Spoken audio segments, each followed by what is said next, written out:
اعوذ باللہ من الشیطان الرجیم، بسم اللہ الرحمن الرحیم۔ جی ناظرین کرام، آج ہم شمائل ترمذی کا 9واں سبق پڑھیں گے۔ یہ سبق حضور صلی اللہ علیہ وسلم کے بالوں کے خضاب فرمانے کے بارے میں ہے۔ اللہم صلی علی محمد وعلی آل محمد کما صلیت علی ابراہیم وعلی آل ابراہیم انک حمید مجید۔ اللہم بارک علی محمد وعلی آل محمد کما بارکت علی ابراہیم وعلی آل ابراہیم انک حمید مجید۔ حضور اقدس صلی اللہ علیہ وآلہ وسلم کے خضاب فرمانے کا ذکر۔ اس بارے میں مختلف روایتیں ہیں۔ امام ترمذی رحمۃ اللہ علیہ نے ان میں سے 4 حدیثیں اس باب میں ذکر فرمائی ہیں۔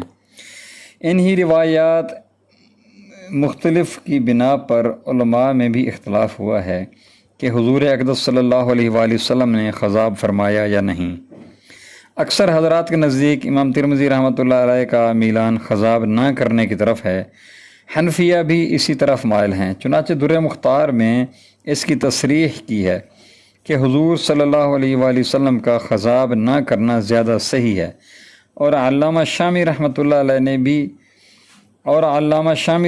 علیہ نے اس کی یہی وجہ بتلائی ہے کہ حضور صلی اللہ علیہ وآلہ وسلم کی داڑھی اور سر مبارک میں بخاری وغیرہ کی روایات کے موافق 17 بال سفید تھے، اور بیجوری شافی رحمۃ اللہ علیہ شارح شمائل اس کے قائل ہوئے ہیں کہ حضور صلی اللہ علیہ وسلم نے کبھی کبھی خضاب فرمایا اور اکثر نہیں کیا۔ مسئلہ: علماء حنفیہ کے نزدیک خضاب مستحب ہے، لیکن مشہور قول کے موافق سیاہ خضاب مکروہ ہے، اور علماء شافعیہ کے نزدیک خضاب سنت ہے مگر سیاہ خضاب حرام ہے۔ حدیث نمبر 1۔ حدیث نمبر 1 کے ترجمہ کا مفہوم ہے: ابو رمثہ رضی اللہ تعالیٰ عنہ کہتے ہیں کہ میں حضور اقدس صلی اللہ علیہ وآلہ وسلم کی خدمت میں اپنے لڑکے کو ساتھ لے کر حاضر ہوا تو حضور صلی اللہ علیہ وسلم نے فرمایا کہ کیا یہ تیرا بیٹا ہے؟ میں نے عرض کیا کہ ہاں حضرت، یہ میرا بیٹا ہے، آپ اس کے گواہ رہیں۔ حضور اقدس صلی اللہ علیہ وسلم نے فرمایا کہ اس کی جنائیت کا بدلہ تجھ پر نہیں، اور تیری جنائیت کا بدلہ اس پر نہیں۔ فائدہ میں اس کی وضاحت آئے گی۔ ابو رمثہ رضی اللہ تعالیٰ عنہ کہتے ہیں کہ اس وقت میں نے حضور صلی اللہ علیہ وسلم کے بعض بالوں کو سرخ دیکھا۔ امام ترمذی رحمۃ اللہ علیہ کہتے ہیں کہ خضاب کے بارے میں یہ حدیث سب سے زیادہ صحیح واضح ہے۔ فائدہ: زمانہ جاہلیت کا دستور تھا کہ بیٹا باپ کے جرم میں ماخوذ ہو جاتا تھا۔ ابو رمثہ نے اسی قاعدہ کی بنا پر یہ عرض کیا تھا کہ اگر کبھی اس امر کی ضرورت پیش آئے تو اس کے گواہ رہیں کہ واقعی یہ میرا بیٹا ہے۔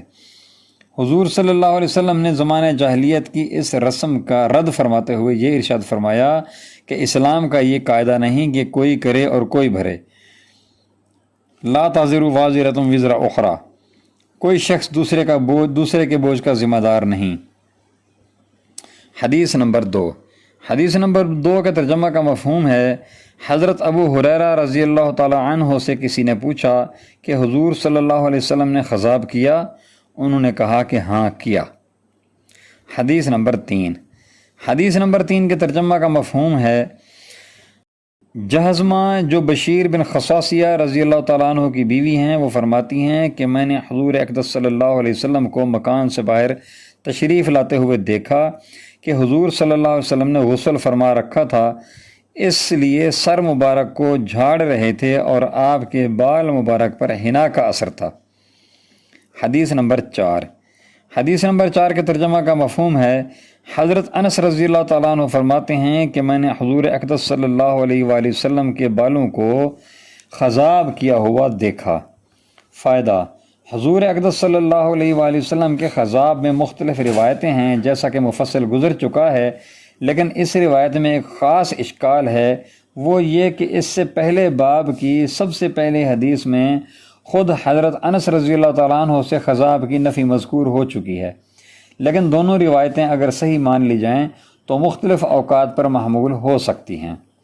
وما علینا الا البلاغ المبین۔ جزاکم اللہ خیر و احسن الجزاء۔